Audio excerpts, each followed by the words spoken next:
Seconda corsa dall'Arcoveggio, sono cavalli di 4 anni sulla distanza del miglio e il centrale del pomeriggio bolognese, sono in 5 dopo il ritiro di Beccaccia Jet. Lo schieramento 1 Baria Ama, 2 Byron di Poggio, 3 Baby Spritz, 4 Bertè Jet, 5 Bullo Jack. In chiusura favori per Baria Ama, Alessandro Gocciadoro numero 1, alternativa principale Baby Spritz numero 3.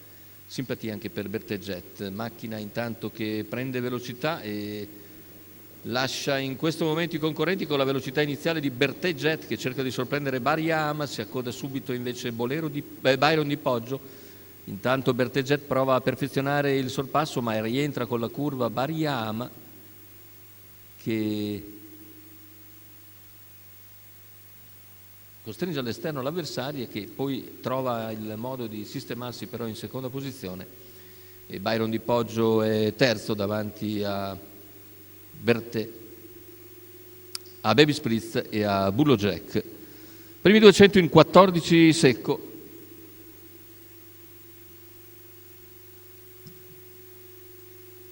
E quarto iniziale che se ne va in 29,4, a questo punto dalla coda Bullo Jack risale gradualmente, ne prende subito la scia Baby Spritz e intanto Baria Ama si appresta a completare i 600, 46,1, ha rallentato decisamente in curva con un 16,7, davanti alle tribune si presenta Baria Ama nei confronti di Bertè Jet, all'esterno invece Bullo Jack con in schiena Baby Spritz, alla corda chiude Byron di Poggio, se ne vanno gli 800 iniziali nell'ordine del 1-1 e 1 con 15 davanti alle tribune. E tatticamente Bullo Jack è quello che cerca di rompere un po' lo schema, ma Baria Ama si mantiene per il momento tranquillamente in vantaggio. Bullo Jack è sempre all'esterno, insiste comunque sulla femmina, un parziale ora in 14,5 per arrivare a un chilometro in 1,15,6, i due di testa prendono un po' di vantaggio perché cala Bertè Jet e superato da Baby Spritz a 400 dalla conclusione, quando Bullo Jack copre interamente Baria Ama e tende ad avvantaggiarsi a 300 dalla conclusione, seguito da Baby Spritz. In difficoltà Baria Ama al completamento della piegata, è passato Bullo Jack.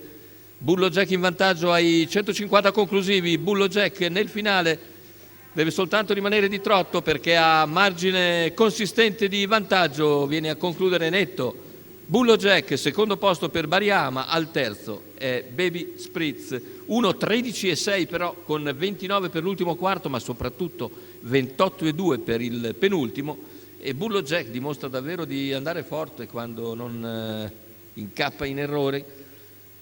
L'abbiamo visto oggi correre da assoluto protagonista con un chilometro finale scoperto all'esterno di Baria Ama con sondi parziali per mettere in difficoltà la favorita e piegarla nettamente poi in retta d'arrivo. Secondo posto per Baria Ama, ma la vittoria è per l'allievo di Klaus Hollmann e Antonio Greppi, la quota al totalizzatore 7,48.